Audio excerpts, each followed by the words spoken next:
Shalom, shalom la famille, j'espère que vous allez bien.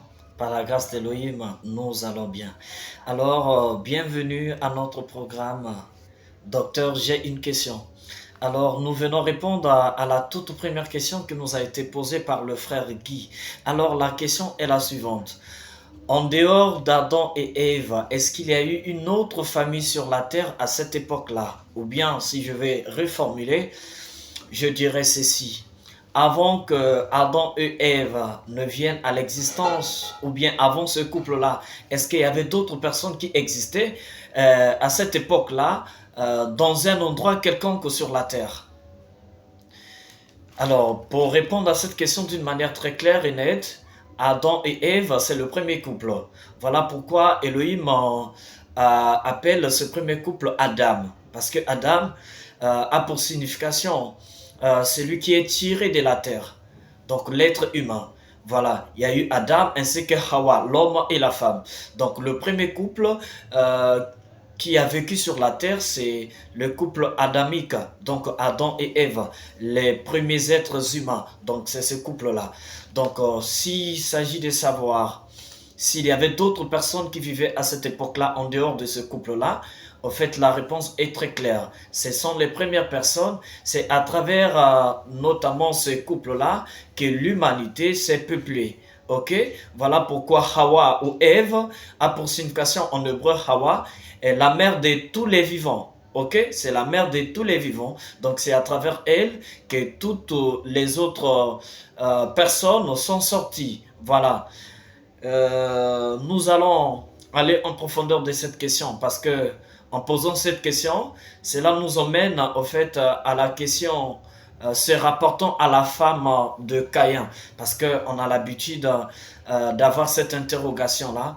Caïn a été chassé de la face d'Élohim, voilà, et il s'est dirigé dans un pays, on va lire ça ensemble avec vous, dans Genèse chapitre 4, au nom d'Adonai Yehoshua Hamashiach, nous lisons, au verset 15, Genèse chapitre 4, 15, on nous dit, Yehowa lui répondit, aussi bien si quelqu'un tue Caïn, et on le vengera cette fois. Yehowa mis un signe sur Caïn, afin que le premier venu le frappait point. Voilà, lorsque vous remontez au verset 14, vois, tu me bannis aujourd'hui du sol fertile, je devrais me cacher loin de ta face, et je serai un errant parcourant la terre, mais le premier venu me tuera. Voilà. Alors lorsque nous faisons la lecture ici, cela pousse à croire qu'il y avait d'autres créatures sur la terre en dehors du couple adamique. Alors, en dehors de ça, lorsque nous prenons le verset 16, les versets 16 et 17, on nous dit, Caïn se retira de la présence de Yehowa et séjourna au pays des Nod. Voilà, à l'orient d'Éden. Verset 17. Caïn connut sa femme, qui conçut et enfanta Enoch, et devint un constructeur de ville, et il donna à la ville le nom de son fils, Enoch. Alors ici, là, nous sommes d'accord ici que c'est une question qui revient toujours. Qui est la femme de Caïn? Voilà, qui est la femme de Caïn? Parce que la première question qui nous a été posée par le frère Guy va nous emmener là. S'il n'y avait pas d'autres personnes sur la terre, mais d'où sortait la femme de Caïn? Parce que nous connaissons très bien. Alors, pour répondre à cette question, c'est très clair. On va examiner encore une autre écriture dans Genèse chapitre 5. Genèse chapitre 5, verset 3 au verset 4. On nous dit, quand Adam eut 130 ans, il engendra un fils à sa ressemblance, comme son image, et il lui donna le nom de Chet. Le temps que vécut Adam après la naissance de Chet fut de 800 ans. De 800 ans. Et il engendra des fils et des filles. Voilà. Alors, avant d'y arriver, une chose qui va peut-être nous éclaircir plus. Genèse chapitre 4, 25. Adam connut sa femme et enfanta un fils et lui donna le nom de Chet, car dit-elle, Elohim m'a accordé une autre descendance à la place d'Abel, puisque Caïn l'a tué. On nous dit, un fils naquit à Chet, aussi il lui donna le nom de Noch. Bon, on se précipite de savoir la femme de Caïn. Mais pourquoi pas aussi s'interroger sur la femme d'Enoch, de Chet, pardon. La femme de Chet, c'était qui? C'est que vous appelez communément Seth. Sinon, c'est Chet. La femme de Chet, c'est qui? Parce que ici, là, on nous dit que Chet a connu sa femme et a eu un enfant au nom d'Enoch. Voilà, c'est qui? La femme de Chet. Alors, à cette première époque, Elohim avait dit une chose dans Genèse chapitre 1, verset 27, verset 28. Lorsqu'Elohim a créé l'homme, il a dit, Elohim les bénit. Il dit, soyez féconds, multipliez-vous, remplissez la terre. Donc il y avait au fait la mission qu'Elohim a confiée à l'homme. Le plan sacré d'Elohim, c'était la reproduction, c'est multiplier, la procréation et remplir la terre. Voilà. Donc les premières créatures se multipliaient, ok, se mariaient entre eux. Voilà. Le mariage incestueux n'existait pas. Donc c'était toléré. Voilà, c'était toléré, ce n'était pas un péché. On ne qualifiait pas ça comme on le qualifie aujourd'hui. Donc, un frère peut sortir avec sa sœur. Voilà, sa sœur peut se marier avec son frère. Donc, ils se mariaient entre eux. Et ce n'était pas un péché. C'était dans le but d'accomplir le plan sacré, la procréation. Parce qu'il n'y avait pas d'autres peuples sur la terre avec qui il faudrait se multiplier. Donc, on se mariait entre frères et sœurs. Et ce n'était pas un péché. Ce n'est qu'à...